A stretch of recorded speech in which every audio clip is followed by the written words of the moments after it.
It's probably over-specified, perhaps not necessary to have that much detail.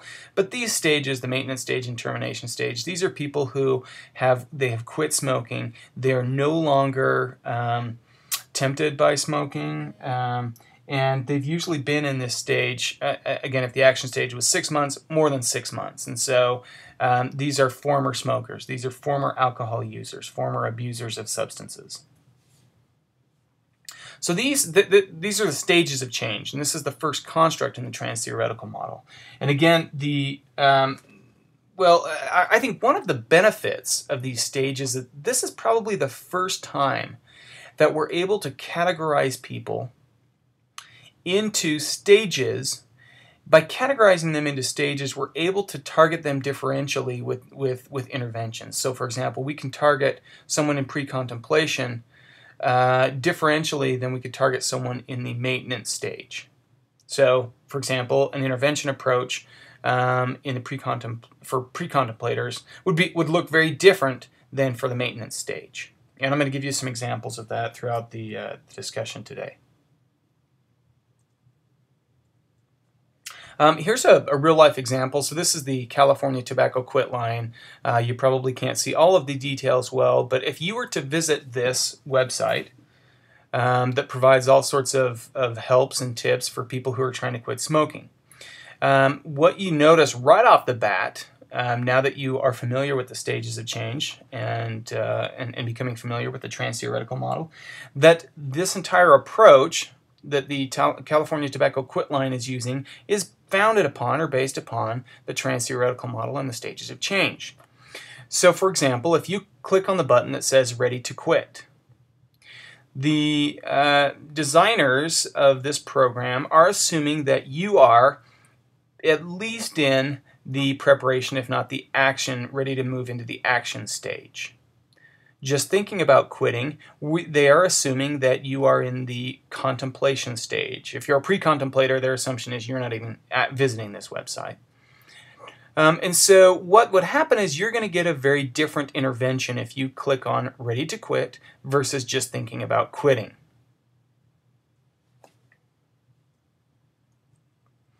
Okay, so the second construct after the stages of change is this idea of a decisional balance.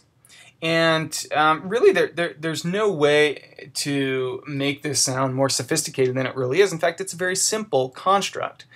It was kind of put forth first by Janus and Mann in the 1970s, although in practice has been used by people perhaps for centuries. But the idea is just that I'm going to look at the costs of engaging in the behavior versus the benefits of engaging in the behavior, or the pros and the cons. So the transtheoretical model is a value expectancy model, which means that if I engage in this behavior, I expect this outcome.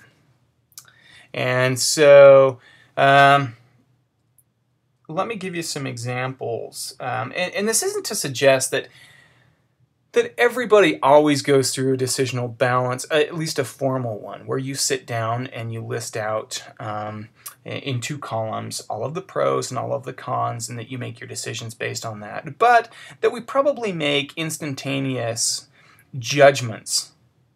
So you might say something like, oh, if I quit smoking right now, it's a lot of stress. I don't know if I could deal with that right now. That's an example of a decisional balance that's very common among smokers. Many smokers would say things like, oh, it's finals and it's just a lot of stress. I don't know if I could quit right now. Or, I'm going through a divorce. I've got some financial troubles. Whatever life's challenges are, I don't think that I could quit right now. So they're just looking at pros and cons. Here's a pros and cons measure or scale that would be used in a clinical setting to look at where somebody would fall along these pros and cons. So they would respond to each of these items. For example, smoking cigarettes is pleasurable. That, of course, would be a pro. And to my smoking affects the health of others, so to the extent that I believe that it does, well, then that's a con of my engaging in the behavior. So I could use this to identify the pros and cons of smoking.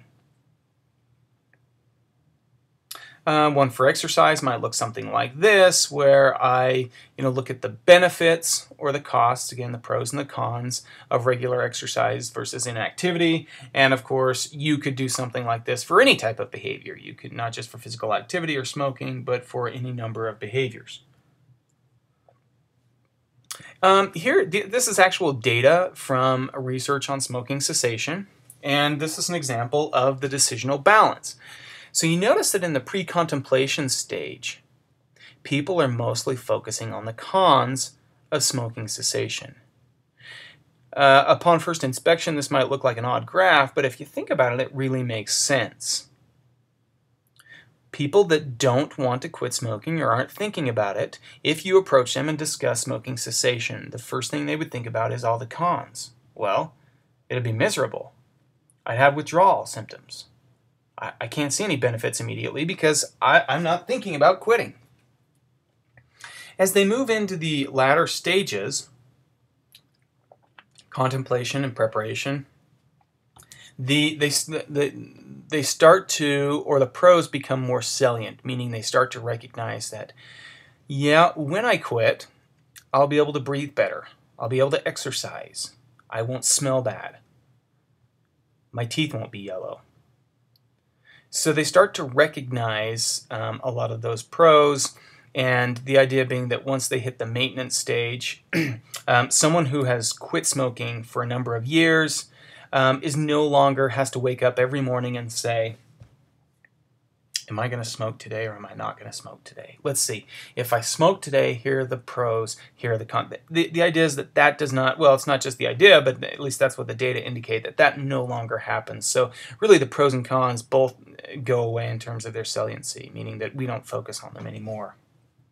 Okay, so now compare this scale, or this data, with decisional balance for exercise. So the first three stages look very similar: contemplation, pre-contemplation, contemplation, preparation. But what's different is the latter stages. You might say, well, why would it be different for exercise? Remember, for smoking cessation, pros and cons both decreased in the maintenance stage. What we think is probably happening, and this you might be able to relate to in your own life if you're a regular exerciser, you still have to frequently get up in the morning. If you exercise in the morning, for example, you might say, look out the window and say, oh, I don't know if I should go today. I'll feel a lot better if I do. I'll have more energy. Oh, I set this goal to do it. So you start to talk about the pros. The cons are not as salient, but you really have to emphasize the pros to yourself, even if you're a regular exerciser. And so we think that's probably what's happening here. This third construct is self-efficacy. Now, we have seen self-efficacy before, and it continues to be a construct that appears in a lot of the models and theories, so I'm not going to discuss it at any length, except to suggest that, again, this is a very, very important construct. It represents one's confidence in their ability to engage in a behavior. And I've listed here situation-specific, behavior-specific, and build small steps. That's reminiscent, or at least should remind you of a mastery experience from the self-efficacy theory. And what this shows is that people who have reported a quit attempt, and so they probably have higher self-efficacy, you can think of that as being a marker for self-efficacy. If they have higher self-efficacy at pre-test, meaning before any sort of intervention, then there's an intervention, and then at follow-up, people who have high self-efficacy are much more likely to have engaged in a quit attempt. So self-efficacy, independent of everything else, is an important predictor of quitting smoking. Okay, so those were the constructs. Now we want to talk about the processes of change. So the processes of change are valuable because we target specifically these processes to the different stages. And so what I want to do is I'm going to go through each of these fairly briefly and give you examples of them and talk about what they mean. Some of them are much more prevalent or we see more often than others. Some are relatively obscure. In fact, there are some that I have infrequently used and very infrequently see used in professional settings. So this first one is consciousness raising. This is one that we use a lot. And what we do with consciousness raising is just try to raise awareness about the behavior. And so we'll focus on causes, consequences, sometimes even cures.